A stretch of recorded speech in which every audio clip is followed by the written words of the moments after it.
তার চাকরিটি যাওয়া উচিত কিংবা সাসপেনশন হওয়া উচিত।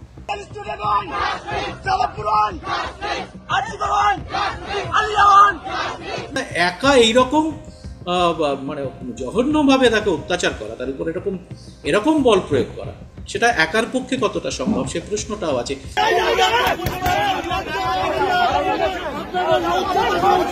এখন থানাগুলো কার্যত সিভিক ভলেন্টিয়ারদের দখলে চলে গেছে। অনেক জায়গাতে সিভিক ভলেন্টিয়ার যেহেতু রাজনৈতিক দলের কর্মী,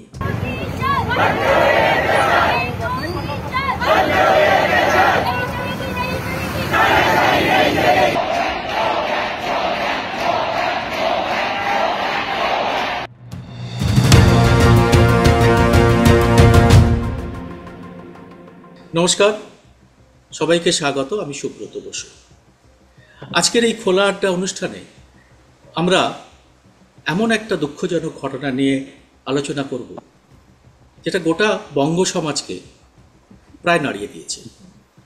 আরজিকর মেডিকেল কলেজে আমাদেরই ঘরের একটি মেয়ে, একটি মেধাবী ছাত্রী, চিকিৎসক পড়ুয়া, যেভাবে ধর্ষিতা এবং খুন হতে হয়েছে তা কার্যত এরকম নৃশংস ঘটনা আমাদের সাংবাদিক জীবনেও আমরা খুব কম দেখেছি।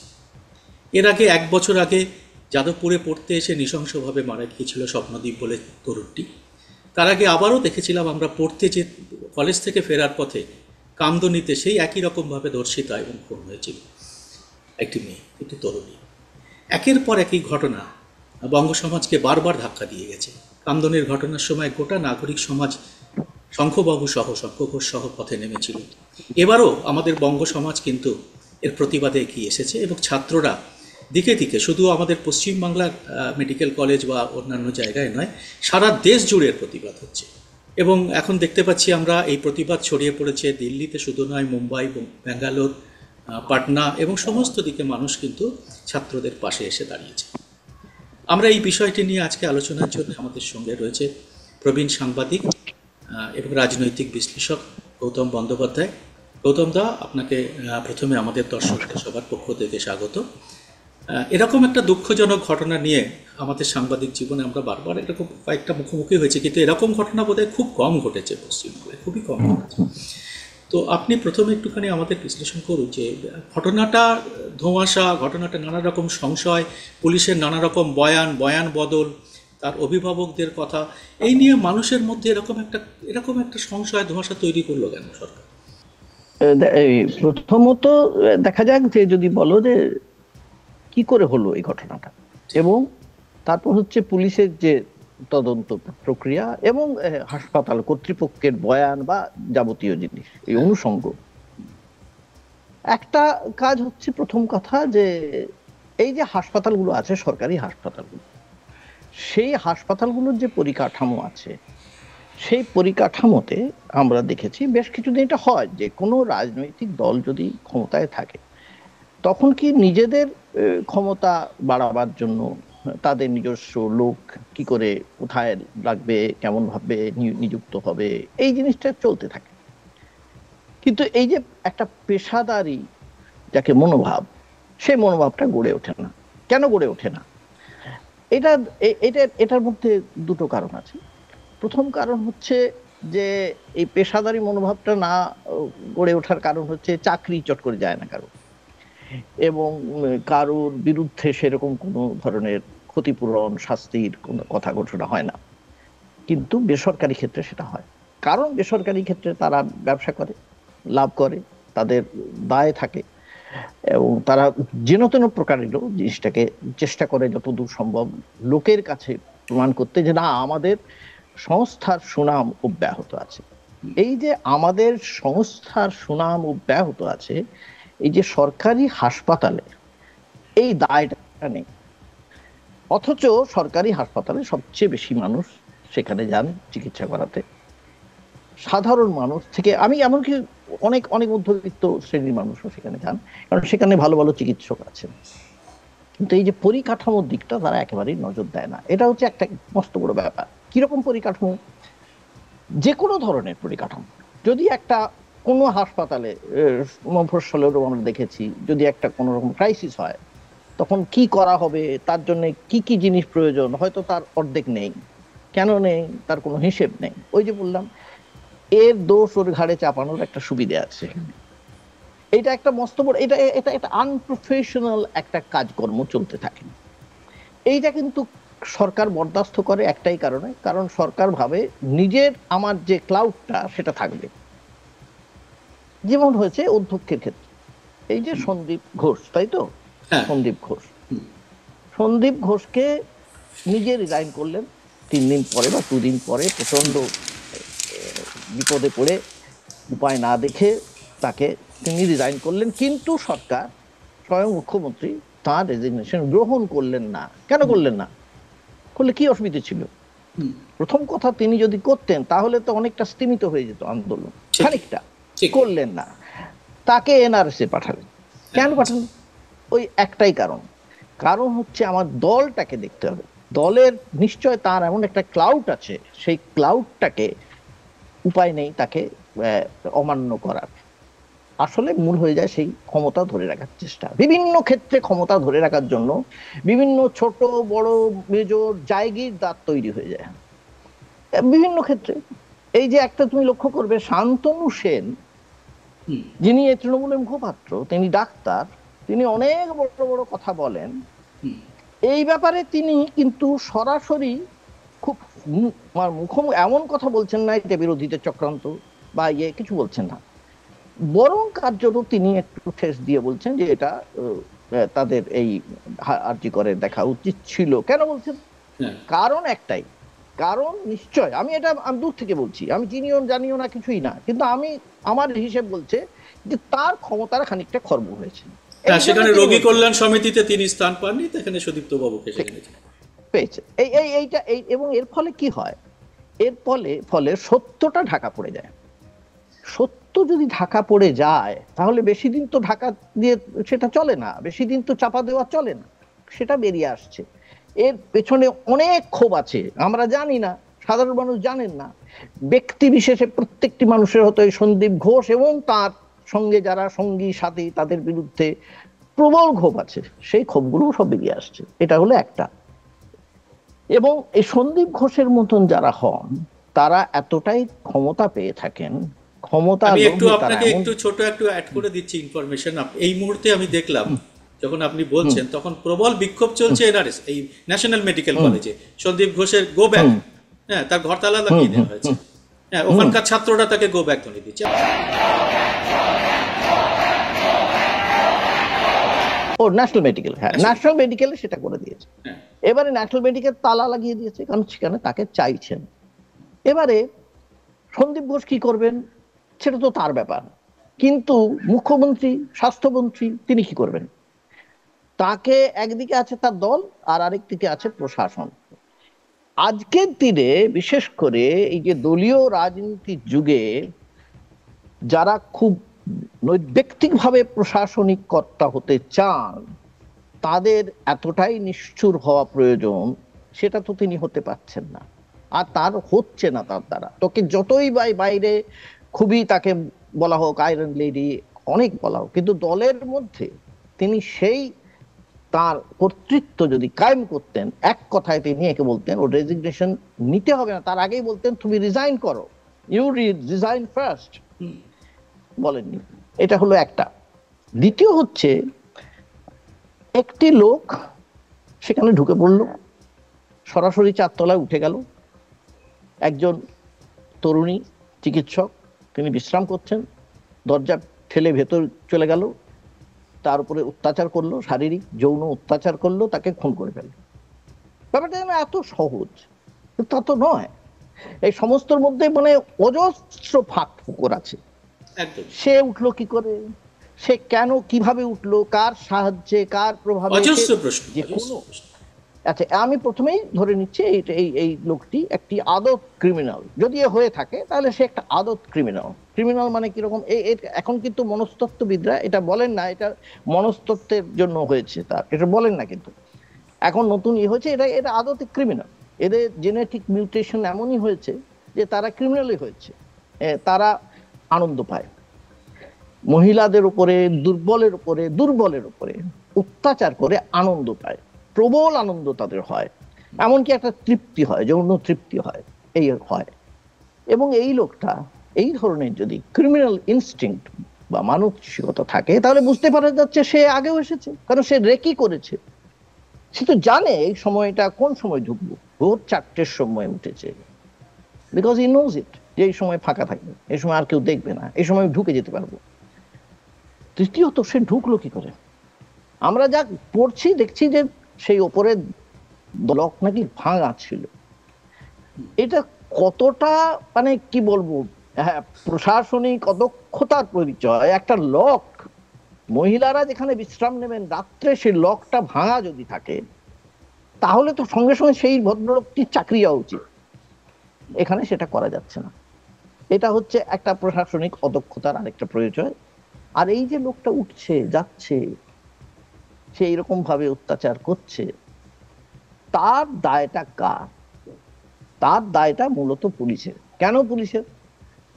আমি অবশ্য যদিও বলি সুব্রত, আমি এটা নিয়ে করেছি ইতিমধ্যে, মানে একটা এপিসোড, কিন্তু তাও বলছি তোমাকে যে এটা পুলিশ ভেরিফিকেশন হয় সাধারণ সরকারি কর্মচারীদের ভর্তি হবার সময়। যখন সরকারি কর্মচারীরা চাকরিতে যোগ দেবেন, তার আগে পুলিশ ভেরিফিকেশন হয়। পুলিশ কি দেখে? তার অ্যান্টিসিডেন্ট দেখে, কি ছিল লোকটা, তার পরিচয় কি, কোথায় থাকে, কিভাবে থাকে, তার কোনো ক্রিমিনাল ব্যাকগ্রাউন্ড আছে কিনা, যা অনেক কিছু। এই লোকটার অজস্র অভিযোগের বিরুদ্ধে, আর পুলিশ জানতেই পারলো না এটা হতে পারে। এটা হতে পারে না, এটা আমি বিশ্বাস করি না। প্রথম কাজ করা উচিত, কিন্তু অদ্ভুত ভাবে যেটা হয়, যখন আবেগ তাড়িত হয়ে যায় মানুষ, তখন আসল কথাটা ভুলে যায়। প্রথম কাজ হচ্ছে একে নিয়োগটা কে করলো, হু ইজ দ্যাট পারসন। যদি একদম গোড়ায় যেতে হয়, হু ইজ দ্যাট পারসন যে ওকে নিয়োগ করলো? সে কি রাজনৈতিক দাদা? সে কি কোনো পুলিশ? সে কি কোনো পুলিশের বড় কর্তা? প্রথম কথা, তার চাকরিটি যাওয়া উচিত কিংবা সাসপেনশন হওয়া উচিত। আর যদি রাজনৈতিক দাদা হয়, তাহলে তো যা রাজনীতির গতভাবে যা হবার হবে, এবং মামলা করা উচিত। কিন্তু আমরা কিন্তু সেই প্রসঙ্গটা উঠছেই না, আমি দেখছি। কেন উঠছে না আমি জানি না, আই ডু নট নো। এইটা এই কটা কথা খুব আমার কাছে খুব গুরুত্বপূর্ণ, তুমি যেটা বলছিলে মনে হয়েছে। এবারে এর রাজনৈতিক তাৎপর্য আমি পরে আসছি, কিন্তু এইটা হচ্ছে প্রশাসনিক দিক থেকে আমার মনে হয়েছে এবং এই গৌতম দা, একটু ত্রুটিগুলো। আপনি যদি একটু ব্যাখ্যা করেন, এই যে পুলিশের বারবার নানা রকম অদ্ভুত অদ্ভুত কথা বলা, বাড়ির লোকদের প্রথমে বলা যে আপনার মেয়েদের আত্মহত্যা করেছে, আপনারা আসুন, হ্যাঁ, এবং তারপরে একের পর এক মানে নানা রকম বয়ান বদল করা, এবং এর এর ব্যাকগ্রাউন্ড জানাতে অস্বীকার করা, যে ও দুষ্কৃতী হিসেবেই আমরা দেখি। এর প্রত্যেকটাই কিন্তু সাধারণ মানুষের মধ্যে নানা রকম সংশয় তৈরি করেছে, এবং এটা প্রবল সংশয় যে যেভাবে ময়নাতদন্তের রিপোর্ট আমরা যা দেখেছি, যেভাবে মারা হয়েছে, যেভাবে তার উপর অত্যাচার করা হয়েছে, সেটা একটা মানুষের পক্ষে একটা এরকম রোগা পাংলা, এবং সেটা কিন্তু তখন মদ্যপ ছিল, হ্যাঁ, তা সেই রকম অবস্থায় একা এইরকম মানে জঘন্যভাবে তাকে অত্যাচার করা, তার উপর এরকম এরকম বল প্রয়োগ করা, সেটা একার পক্ষে কতটা সম্ভব, সে প্রশ্নটাও আছে। কাউকে কি বাঁচানোর চেষ্টা চলছে কিনা সাধারণ মানুষের মধ্যে, এটা প্রবল আলোচনা চলছে রাস্তাঘাটে, পথে ঘাটে, যে এটা এর পেছনে নিশ্চয়ই অন্য কেউ আছে, যাকে আড়াল করার কি চেষ্টা করা হচ্ছে বলে অনেকের মনের মধ্যে এই সন্দেহটা আসছে। এবং এই সন্দেহটা আরও বেশি প্রবল হয়েছে যখন মুখ্যমন্ত্রী নিজেই সংশয় প্রকাশ করছেন তার তদন্ত সম্পর্কে, এবং ডেডলাইন বের দিচ্ছেন তিনি। হ্যাঁ, এরকমভাবেও কোনো তদন্ত হয় না। আজকে সকালে অনেকের সঙ্গে কথা বলছিলাম, অনেক পুরনো পুলিশ অফিসার, তারাও বলছেন এরকমভাবে কোনো তদন্ত তো হতে পারে না, যে আমি একদম রবিবার অবধি সময় বেঁধে দিলাম। হ্যাঁ, তদন্ত তো এভাবে হতে পারে না। তো এই বিষয়টা যদি আপনি একটু আলোকপাত করেন। হ্যাঁ, হ্যাঁ, এইটা দেখো, প্রথম হচ্ছে যে তুমি বলছো এটা একার পক্ষে করা সম্ভব কিনা, 1 নম্বর। 2 নম্বর হচ্ছে তদন্ত প্রক্রিয়াটা কিভাবে এগোনো উচিত, এই দুটো প্রশ্ন। যখন এই ধরনের ঘটনা ঘটে, আমি যেমন ওই তুমি গামদুনি বললে, নির্ভয়া হয়েছে দিল্লিতে, নির্ভয়ার পরে তো মামলা আইনও পাল্টে গেছে আমাদের। লীলা শেঠের একটি অসাধারণ বই আছে, তাতে উনি লিখেছেন কিভাবে নির্ভয়ার মামলা নতুন ভাবে কিভাবে আইন তৈরি হলো, তার খসড়া ওনারা করেছিলেন। Leila Seth was one of the exponent সেখানে। সেখানে সমস্ত ডিটেলে আছে। আমি বলতে চাইছি, যখন এই ধরনের ঘটনা ঘটে, তারপরে সমাজে একটা আপহিবল হয়, ভীষণ রকমের বহুবিধ সংশয় প্রশ্ন উঠতে থাকে। এই ধরনের সংশয় বা প্রশ্ন ওঠা খুব স্বাভাবিক। কিন্তু যদি খুব প্রশাসনিকভাবে কেউ দক্ষ প্রশাসক হন, তিনি আগাম এই ঠিক প্রশ্নগুলোকে ভেবে নেবেন ঠিক এবং তিনি আগাম এই প্রশ্নগুলোর উত্তর খুঁজবেন। উত্তর খুঁজে তবেই তো তিনি তার সমাধান করবেন। আমাদের ওই যে বললাম, একজন ডাক্তার, তিনি একই সঙ্গে অধ্যক্ষ, তিনি প্রশাসনিক প্রধান, তিনি এটা হয় না। এটা তুমি দেখবে কোনো বেসরকারি হাসপাতালে এটা হয় না। তারা কিন্তু অনেক টাকা নেয়, তাদের অনেক দোষ আছে। দোষ তাদের নেই তো তা নয়, প্রচুর দোষ আছে। তারা অজস্র টাকা দিচ্ছে, লোককে ঠকাচ্ছে, অনেক কিছু আছে। কিন্তু তাদের ঠিক এই জিনিসটা থাকে যে ব্যবসাটা যাতে ক্ষতি না হয়। ঠিক ঠিক ওই জন্য তারা প্রশাসনের জন্য, এমনকি বহু বেসরকারি স্কুলেও তুমি দেখবে একজন একাডেমিক্সটা দেখেন, একজন প্রশাসনটা দেখেন। বহু ঠিক বেসরকারি স্কুলে বহুদিন ধরে এটা চলছে। কিন্তু আমাদের এই রাজ্যে বলে শুধু না, অন্য রাজ্যেও আছে, কিন্তু আমাদের রাজ্য নিয়ে আমার কথা, এখনো পর্যন্ত এটা আদৌ ঠিক হয়নি যে প্রশাসনটা ভালোভাবে কে দেখবে। যার অভিজ্ঞতা আছে তিনি আমি দেখবেন। আমি গৌতম দা একটা কেস একটু আমার দর্শকদের জন্য আমি খুব স্টাডি করছিলাম ওই কেসটা। হুম সেটা হচ্ছে যে মুম্বাইতে এরকম একটা ধর্ষণের ঘটনা ঘটেছিল। শক্তি মিল বলে একটা পরিত্যক্ত কারখানা, সম্ভবত শক্তি মিল, সে একটা পরিত্যক্ত কারখানায় একজন মহিলা সাংবাদিককে কয়েকজন হুম মিলে হুম পাশবিক অত্যাচার করেছিল, কিন্তু খুনটা হয়নি সেই মহিলাকে। পরে অচৈতন্য অবস্থায়, ভীষণ খারাপ অবস্থায় তাকে হাসপাতালে ভর্তি করা হয়েছিল। এবং তারপরে সেই মহারাষ্ট্র সরকার সেই মামলাটা তারা নিজেরা একটা সিট গঠন করে, এবং সিট গঠন করে তখন মুখ্যমন্ত্রী ছিলেন সম্ভবত অশোক চৌহান, কংগ্রেসে। এবং তিনি সিট গঠন করেন এবং সেই সিটের সঙ্গে জুড়ে দেন সরকারি কোনো আইনজীবী নয়, খুব নামী একজন ক্রিমিনাল লয়ার, উজ্জ্বল নিকম, সারা দেশময় যার নাম, হ্যাঁ তাকে জুড়ে দেন। এবং সেই মামলাটা যখন এইভাবে এগোতে থাকে, সবাই অ্যারেস্ট হয়, তখন ওই নিপীড়িতা মহিলা এবং তার মা বলেন যে সরকার যেভাবে কাজ করছে আমরা তাতে খুশি। সমস্ত সমস্ত মানুষ তাদের পাশে দাঁড়ায় এবং উজ্জ্বল নিকম সেই মামলাটার তাদের সবার সাজা হয়, যাবজ্জীবন কারাদণ্ড হয়। তখন তো নতুন আইনেই হয়ে গেছে, যাবজ্জীবন কারাদণ্ড হয়। এবং উজ্জ্বল নিকম তাদের মৃত্যুদণ্ডও দাবি করেছিলেন, যাই হোক কিন্তু সেটা হয়নি, কিন্তু যাবজ্জীবন কারাদণ্ড হয়।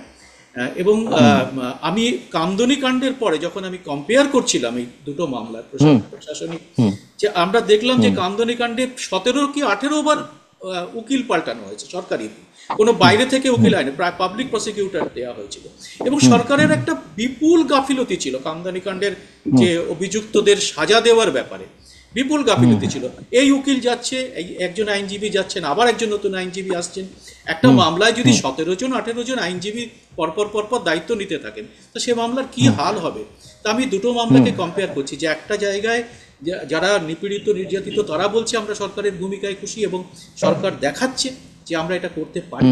আরেক জায়গায় সরকারের ক্যালাসনেস নিয়ে মানুষ সবসময় অভিযোগ করছে। কামদুনি মামলায় কি হয়েছে আমরা সবাই জানি, এবং এই সমস্ত মামলায় আমরা এখন আলোচনা করছি, আগামী কিছুদিনের মধ্যেই আবার আলোচনা স্থিমিত হয়ে যাবে। যেমন স্বপ্নদ্বীপের যাদবপুরের কেস নিয়ে এখন স্থিমিত হয়ে গেছে, কেউ আর তা নিয়ে আলোচনা করে না। আবার একটি যদি কখনো মৃত্যু আসে, আমাদের ঘরের একটি ছেলে বা একটি মেয়ে যদি মারা যায়, তখন আমরা আবার সেটা নিয়ে আলোচনা করব, আমরা তখন আবার সবাই রাস্তায় নামব। তো সরকারের দিক থেকে কোনো রকম আমরা কিছু দেখি না।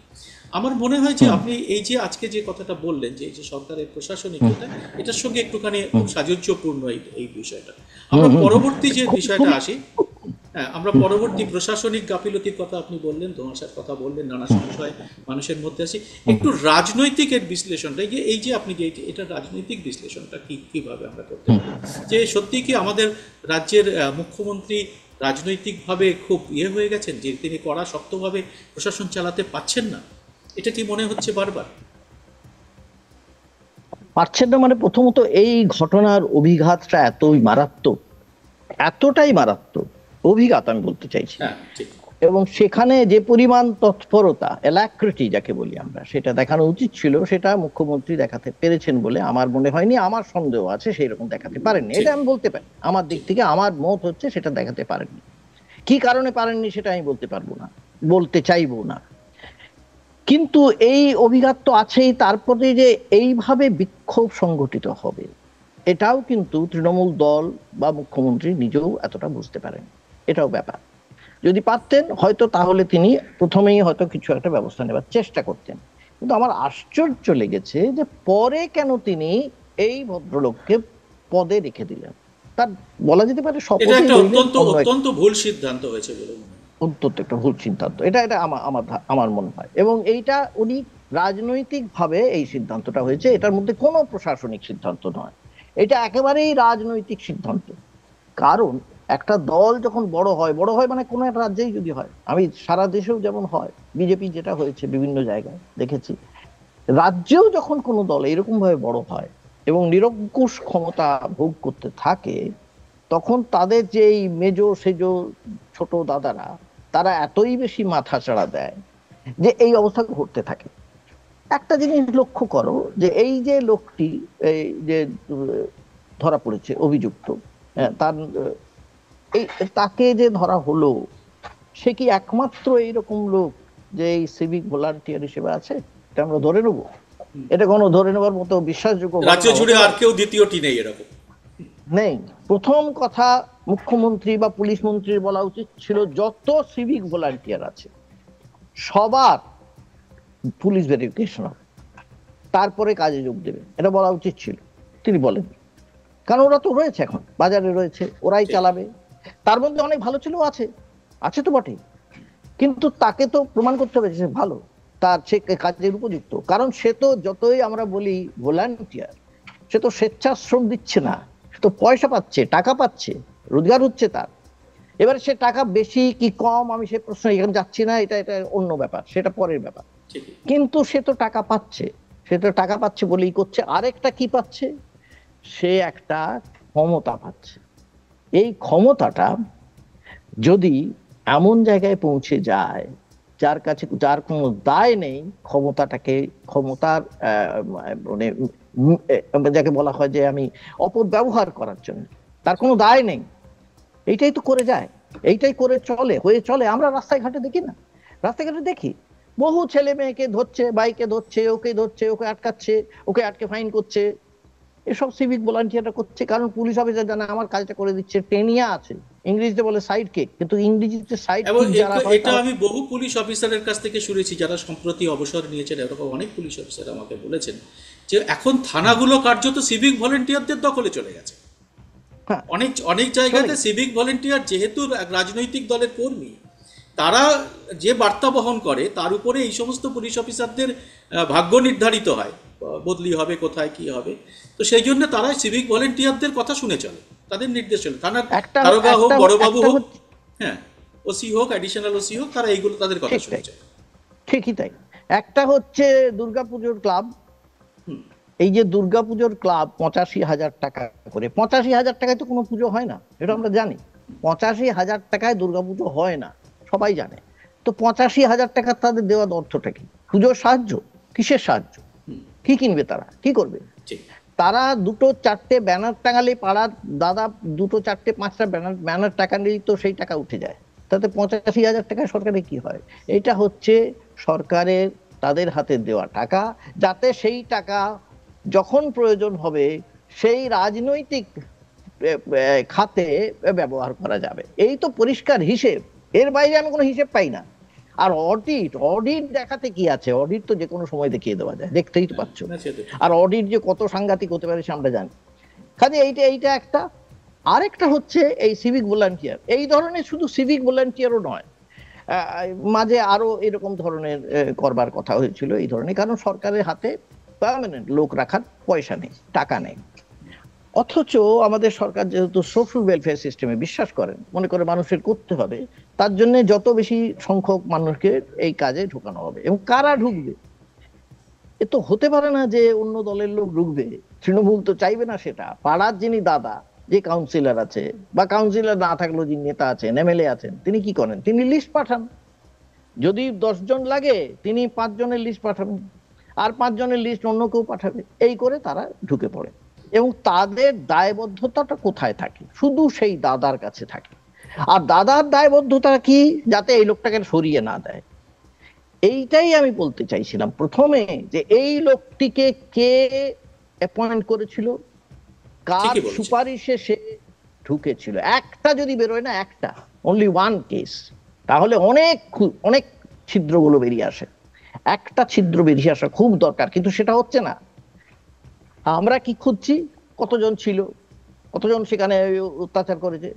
দেখো, আমাদের বাড়ির মেয়ে, সে চলে গিয়েছে, আমার নিজের যদি হতো আমি বোধহয় এখন কি অবস্থায় থাকতাম, পাগল হয়ে যেতাম। আমার কিছু বলার নেই সেখানে, সেই পরিবারটি তো কিছু বলার কার্যত নেই। শেষই হয়ে গেল, কার্যত শেষই হয়ে গেল, তার একমাত্র পরিবার হয়ে কন্যা যায়, যে, পরিবারের সঙ্গে হ্যাঁ, সংশ্লিষ্ট অনেকে হয়ে সংশ্লিষ্ট যায়, অনেক হ্যাঁ, তাদের সবই বিনষ্ট হয়ে যায়। বিনষ্ট। আমি সেটা তো আসছি পরে, কিন্তু এই ঘটনা তো আবার ঘটবে না কেউ বলতে পারে না। কারণ এই যদি এলিমেন্ট, যে এলিমেন্ট গুলো বলছি, যে এলিমেন্টদের শাস্তি দেওয়ার কথা, সেই এলিমেন্টটাই যদি রক্ষকের ভূমিকায় চলে আসে, রক্ষকের ভূমিকা ঠিক ছাড়া কি বলবো। বারবার আপনি অত্যন্ত এই সিভিক ভলেন্টিয়ারটা আপনি খুব অত্যন্ত গুরুত্বপূর্ণ জায়গা ধরেছেন। আমার এই প্রসঙ্গে মনে পড়ে গেল কিছুদিন আগে আরেকটি ছাত্রের মৃত্যু, আনিস খান, হাওড়ায়। হুম, সেখানেও হুম, কিন্তু সিভিক হ্যাঁ, ভলেন্টিয়ার সেই আবার উঠেছিল, হ্যাঁ, সেই সিভিক ভলেন্টিয়ারের সেই মৃত্যুরও কিন্তু কোনো মীমাংসা হয়নি, কোনো কারা তার দোষী এখনো পর্যন্ত তার কোনো, তার বাবা এখনো পর্যন্ত বিচারের ন্যায় বিচারের জন্য দৌড়ে দৌড়ে ঘুরছে। একের পর এক ঘটনা, একের পর এক ঘটনা, কখনো কিন্তু এই, হুম, এবং আমরা বারবারই এটাই দেখছি, আবারও হয়তো হবে, আবার আমরা হুম। ঘটনা জানি না আমাদের কারণ বঙ্গ তুমি সমাজ। তুমি একটা জিনিস লক্ষ্য করবে, বেশিরভাগ ক্ষেত্রে বহু জায়গায় পাড়ার কাউন্সিলররা এখন নিজেদের কি মনে করেন, তারা বিরাট নিজেকে মনে করেন, বিরাট নেতা মনে করেন। নেতা মানে কি, তারা লোকের ওপরে মনে করেন, তারা মনে করেন দে আর স্টেটসম্যান, তারা মনে করেন তারা তারাই আইন, তারা তারাই আইন। তারাই আইন, তারাই মনে করে। এই যে তারা যে মনে করে, তখন তারা এদের কি বলে, তোর চিন্তা নেই আমি তো আছি, এই তো বলে, এই তো। তোর ভাবতে হবে না আমি তো আছি, আমি বড় সাহেবকে বলে দেবো, আমি সাহেবকে বলে দেবো, আমি দাদাকে বলে দেবো, এই তো হয়। এ সবাই আমরা জানি হয়তো। এইটাকে তুমি আটকাবে কি করে? দেখো, এইটা আটকাতে গেলে, এটা আমি সত্যি কথা বলছি, খুব দুর্ভাগ্যের কথা, এটা আমাদের যে মারা গেলেন বুদ্ধদেব ভট্টাচার্য, তিনি অত্যন্ত একজন গণতন্ত্র মনস্ক মানুষ ছিলেন, এটা আমি মনে করি। আমি নিজের জীবনে তার অনেক একাধিকবার তার প্রমাণ পেয়েছি কাজ করতে গিয়ে। খুবই গণতন্ত্র প্রিয় মানুষ, এবং তিনি চাইতেন আইনের শাসন থাকুক, তবু তাকে প্রচুর কম্প্রোমাইজ করতে হয়েছে, হয়নি তা তো নয়, হয়েছে। কেন হয়েছে তিনি দেখেছে, কিন্তু তখন একটা, যেহেতু বামেদের মধ্যে একটা, তাও একটা ব্যক্তিগত সততার একটা জায়গা ছিল, কাজেই তারা এমন কোনো কাজ করতে চট করে সেটা আমি চাইতেন না নিজে তার যে, সাক্ষী। আমি আমি বরানগর হ্যাঁ, কাশীপুরের সিটু নেতা ত্রাস ওখানকার দুলাল ব্যানার্জির হুম, কেসটা বারবার উল্লেখ করি। হুম, হ্যাঁ, আমরা হুম, লিখেছিলাম হুম, আনন্দবাজারে, তখন হ্যাঁ, আমরা অন্তর্তদন্ত করছিলাম একটা হ্যাঁ, প্রতিবেদন। উনি হ্যাঁ, তারপরে সেটা ডেকে নিয়ে এসে ওখানকার পুলিশকে ডেকে নিয়ে আসেন সরাসরি, ডেকে হুম, নিয়ে তিনি হুম, নিজে সরাসরি কামরায় ঢেকে, আমি একজন পুলিশ অফিসারের কাছে পরে শুনেছিলাম, তিনি বলেছিলেন যে এগুলো আনন্দবাজারে যা লেখা হচ্ছে এগুলো কি সত্যি? তো বলেছেন হ্যাঁ স্যার হুম, সত্যি। এগুলো তাহলে আপনারা ব্যবস্থা নিচ্ছেন না কেন? হুম, পুলিশ অফিসার চুপ করে দাঁড়িয়েছিলেন। তো আমি বলছি যে আপনি হুম, ব্যবস্থা নিন। এবং তিনি হুম, অ্যারেস্ট হয়েছিল দুলাল ব্যানার্জি, পরে তাকে যাবজ্জীবন কারাদণ্ড হয়। দুর্দণ্ড প্রতাপ সিটু নেতা, তার অ্যারেস্টের পরে জানি আমি, রাজদেব গোয়াল আপনার মনে আছে, বিটি রোড অবরোধ করে হুম, ফেলেছিল, ঝান্ডা নিয়ে, হুম, লাল হুম, ঝান্ডা হুম, নিয়ে। হুম, কিন্তু হুম, বুদ্ধবাবুকে দমানো যায়নি, বুদ্ধবাবু চেষ্টা করেছিলেন হুম, কিছু। হুম। হ্যাঁ, আমারও একটা ঘটনা আছে। একটা ঘটনা হচ্ছে, তখন মানে, আর মন্ত্রীর নাম বলছি, তিনি খুবই ভালো মন্ত্রী, কিন্তু খুবই সৎ মন্ত্রী, কিন্তু প্রচুর অভিযোগ উঠছিল সেই কারখানা দিয়ে, রাজ্য সরকারের কারখানা নিয়ে, আর প্রচুর লেখালেখি আনন্দবাজারে হচ্ছে, আমিও লিখলাম। তো সেই মন্ত্রী আমাকে ডেকে একদিন প্রচন্ড রেগে গেলেন সবার সামনে, তোমরা তোমরা তোমরা হচ্ছে, তোমরাই হচ্ছে কালপ্রিট, ক্রিমিনাল। আমি বলি, কেন আমরা ক্রিমিনাল, কি হয়েছে? এই তোমরা এই সমস্ত লিখছো, সবার সামনে বলছেন আমাকে, চিফ মিনিস্টার ডেকে বলছেন এই সমস্ত কেন লেখা হচ্ছে, আপনি কেন ওদের সঙ্গে কথা বলে সমস্ত জিনিসটা পরিষ্কার করছেন না? তো এই যে সমস্ত জিনিসটা পরিষ্কার করছেন না কেন জানতে চাওয়া, কিন্তু মনে রাখবে, এই ঘটনা করার জন্য বুদ্ধদেব বাবুর ভেতরে, অন্দরে প্রচুর সমালোচক, প্রচুর, শত্রু আজকে তৈরি যারা হয়েছে। বিরাট মাথায় করে বলে এটা নয়, ঠিক নয়, আমাকে হ্যাঁ, নিজে একজন সাংসদ তখনকার এই কথাটি একদম পরিষ্কার, উনি চলে যাওয়ার পরেই বলেছিলেন, বুদ্ধ কি আর এলে সামলাতে পারবে, এই কথাটা আমাকে জিজ্ঞাসা করেছিলেন। কিন্তু তখন আমি মমতা বন্দ্যোপাধ্যায় তো সেই সমস্যা ছিল না, তিনি তো দলের ছিল একচ্ছত্র না, নেত্রী, তিনি, তার তো আর কোনো, একচ্ছত্র। হ্যাঁ, একচ্ছত্র নেত্রী, তিনি শেষ কথা দলের। হ্যাঁ, কিন্তু সমস্যা হচ্ছে, তুমি যেটা বললে, মমতা বন্দ্যোপাধ্যায় সেটা ছিল না, কিন্তু মমতা বন্দ্যোপাধ্যায়ের একটা উইকনেস আছে, দুর্বলতা আছে। দুর্বলতা হচ্ছে, আমি যাকে মনে করছি যে আমার স্মরণে আছে, আমি তাকে বাঁচাবো, এইটা হচ্ছে মারাত্মক একটা দুর্বলতা। আমার স্মরণে আছে, অতএব আমি তাকে বাঁচাবো। এই যে আমার স্মরণে আছে, এটা তো খুব একটা গণতান্ত্রিক চিন্তা ভাবনা নয়। আমার স্মরণে থাকলে সে যা খুশি করবে তা তো হতে পারে না, সে যেমন তেমন করে দিন চালাবে, যেমন তেমন করে আইন নিজের হাতে তুলে নেবে, তা তো হতে পারে না। মমতা বন্দ্যোপাধ্যায় তো এটাও বলেছেন সবার সামনে, পরিষ্কার বলে দিচ্ছি পুলিশ অফিসারদের কাউকে ছাড়বেন না, কাউকে রেয়াত করবেন না। তারপরে এইসব লোকগুলো থাকে কি করে? এসব লোকগুলো তো আছে, এসব লোকগুলো এখনো প্রচুর আছে, বোঝাই তো যাচ্ছে। আমি ওই জন্য বারবার বলছি এই কথাটা বেরিয়ে আসা দরকার। আর তুমি যে মনস্তত্ত্বের কথা বলছিলে, এই যে উঠে সে গিয়ে কিভাবে করলো না করলো, এ সমস্ত লোকেরা প্রথমেই খুব প্রস্তুত হয়ে যায়। একজনও থাকতে পারে, কি দুজনও থাকতে পারে, কি তিনজনও থাকতে পারে। আবার বলছি আমার কাছে ব্যক্তিগতভাবে তার চেয়েও বড় হচ্ছে, ভবিষ্যতে যদি বন্ধ করতে হয় তাহলে প্রথমত প্রশাসনিকভাবে প্রবলভাবে দক্ষ হতে হবে। প্রশাসনিক দক্ষতা মানে শুধু চিকিৎসা নয়, চিকিৎসা হচ্ছে আলাদা, আর প্রশাসনিক দক্ষতা আলাদা জিনিস, সেটা দেখতে হবে। আর আরেকটা জিনিস করতে হবে যে এই যা যা আছে সর্ষের মধ্যে, যারা যারা আছে তাদের খুঁজে বের করতে হবে। একটা ঘটনা বের করলেই কিন্তু অন্যরা অনেকটা শায়েস্তা হয়ে যায়, এইটা বের করা খুব জরুরি। আর আরেকটা জিনিস আমার বলা উচিত, আমি যেটা বলছি, তোমার সময় বোধহয় হয়ে এসেছে, প্রায় সময় শেষ হয়ে এসেছে, আপনারা শেষ করতে একটা কথাই বলে দিচ্ছি। দেখো, এইখানে রাজ্য সরকারের একটা বিরাট ত্রুটি আছে। আমাদের সংবিধানে 15/3, সংবিধানের 15/3 ধারায় পরিষ্কার লেখা আছে যে মহিলা, শিশু এবং যারা এই ধরনের শ্রেণী, আমাদের যাদের উপরে আমাদের নজর রাখতে হবে ভালোভাবে, তাদের জন্য, তাদের নিরাপত্তার জন্য প্রয়োজনে আলাদা আইন করতে হবে রাজ্য সরকারকে। কোথায়? সেটা যদি হতো তাহলে তো প্রথমেই এগুলো ধরা পড়ত। সেই আইনটা যদি সরকার মাথায় রাখতো, সেটা কি মুখ্যমন্ত্রী মাথায় রেখেছেন? আমার মনে হয় না। তাহলে তো প্রথমেই সরকারি হাসপাতালে অন্তত এই ধরনের নিরাপত্তাজনিত, মহিলাদের নিরাপত্তাজনিত কাণ্ড ঘটতো না। চমৎকার বললেন গৌতম দা, আমাদের সময় শেষ। আমরা একটা জিনিস আজকে দেখলাম যে নাগরিক সমাজের এবং ছাত্রদের যে প্রতিবাদ যেভাবে রাস্তায় আছড়ে পড়েছে, তাতে সরকারের উপর যে চাপ তৈরি হয়েছে, এটা আরও বেশি করে চাপ তৈরি করতে হবে যাতে আমাদের ঘরের আর কোনো সন্তানকে কেউ না হারায়। বারবার যেন আমাদের এইরকম অনুষ্ঠান আর না করতে হয়। আমরা অন্য অনেক বিষয়ে অনুষ্ঠান করতে চাই, এরকম অনুষ্ঠান যেন আমাদের না করতে হয়। আপনারা আপনাদের ক্ষোভ, রাগ যা মনে আসছে আপনারা সমস্ত কমেন্ট বক্সে লিখুন, বেশি বেশি করে প্রচার করে, বেশি বেশি করে শেয়ার করে এই ভিডিওটি ছড়িয়ে দিন, যাতে সরকারের উপরে, সরকারের যারা বিভিন্ন দপ্তরে বিভিন্ন বিভাগের দায়িত্বে আছেন তাদের উপর চাপ তৈরি হয়। এবং এইটা আরও বেশি আমার মনে হয় যে আরও বেশি লোকের কাছে যাওয়া দরকার। এই কথাগুলো বারবার সবাইকে বলা দরকার, যারা রাস্তায় নামছেন, প্রতিবাদ করছেন, তাদের পাশে আমরা আছি, যে এর একটা বিহিত কিন্তু দরকার। আর কোনো মৃত্যু, আর কোনো এরকম ঘটনা আমরা কিন্তু আর দেখতে কেউ চাই না। ধন্যবাদ গৌতম দা, আপনি আপনার মূল্যবান সময় আজকে আমাদের দিলেন। আমার দর্শকদের পক্ষ থেকে আপনাকে অনেক শুভেচ্ছা। আর আপনারাও যারা দেখলেন, আপনাদের সবাইকে অবশ্যই অনেক অনেক নমস্কার।